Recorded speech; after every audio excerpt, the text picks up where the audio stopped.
Perkenalkan, saya Arya dan Bosen presensi 3. Saya Misal Ardala Putri, presensi 19. Saya Naftali Salamata, presensi 23. Saya Kristanisha Putri Wardani, presensi 6. Saya Leandra Estia Kuntoro, presensi 18. Saya Naila Fitri Ramadhani, presensi 24. Sejarah komputer ada 5 generasi. Saya akan menjelaskan komputer generasi pertama pada 1940 sampai 1956. Perangkat yang pertama ini ternyata dikembangkan untuk desain peluru kendali dan pesawat. Penggagas komputer generasi pertama adalah Konrad Zuse, seorang insinyur dari Jerman. Komputer ini memanfaatkan tabung hampa udara untuk sirkuit dan drum magnetik sebagai memori. Di sini saya akan menjelaskan komputer generasi kedua pada tahun 1956 sampai 1963. Ditemukannya transistor pada masa ini mengubah tampilan komputer generasi pertama. Perkembangan generasi kedua menjadi awal perkembangan komputer dengan digantinya tabung hampa dengan transistor. Transistor memungkinkan komputer jadi lebih kecil, murah, cepat, dan hemat energi. Saya akan menjelaskan komputer generasi ketiga pada tahun 1964 sampai 1971. Komputer generasi ketiga ditandai dengan pengembangan integrate sirkuit dalam pemakaiannya. Transistor menjadikan komputer cepat panas. Hal ini yang mengakibatkan komputer generasi kedua mulai digantikan. Selanjutnya, saya akan menjelaskan sejarah komputer generasi keempat pada tahun 1971 hingga sekarang. Komputer generasi keempat memiliki terobosan berupa mikroprosesor yang dapat menyatukan ribuan IC ke dalam sebuah keeping silicon. Pada masa ini, mulai muncul juga laptop yang dapat dibawa kemana-mana.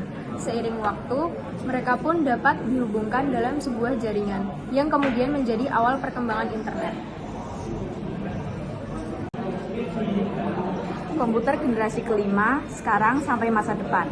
Komputer yang kita gunakan saat ini adalah komputer generasi kelima, ditandai dengan adanya LSI, di mana ribuan mikroprosesor dapat dipadatkan dalam sebuah mikroprosesor. Jadi, barang yang saya pilih adalah flash disk. Flash disk atau drive USB juga disebut atau stick adalah perangkat portable kecil yang disambungkan ke port USB pada komputer atau laptop. Drive USB biasanya digunakan untuk menyimpan, pencadangan data, serta transfer file antar perangkat.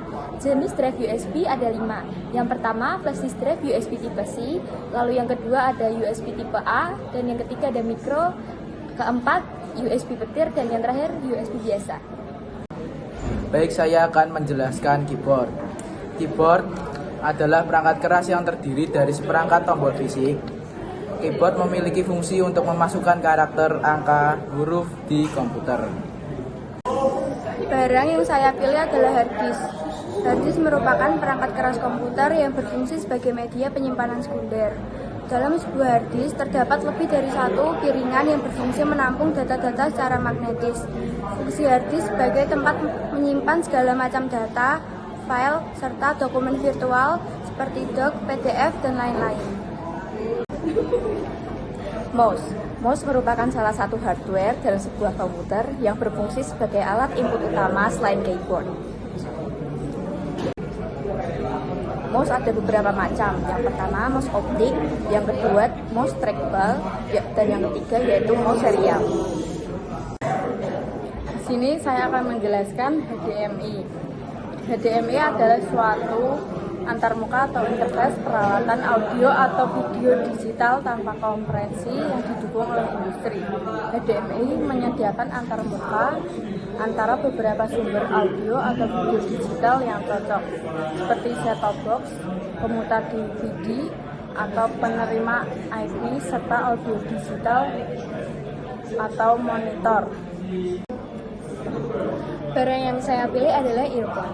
Earphone adalah perangkat audio kecil yang dirancang untuk dimasukkan ke dalam telinga atau melekat pada telinga. Mereka biasanya terdiri dari 2 speaker mini yang disebut driver yang menghasilkan suara stereo.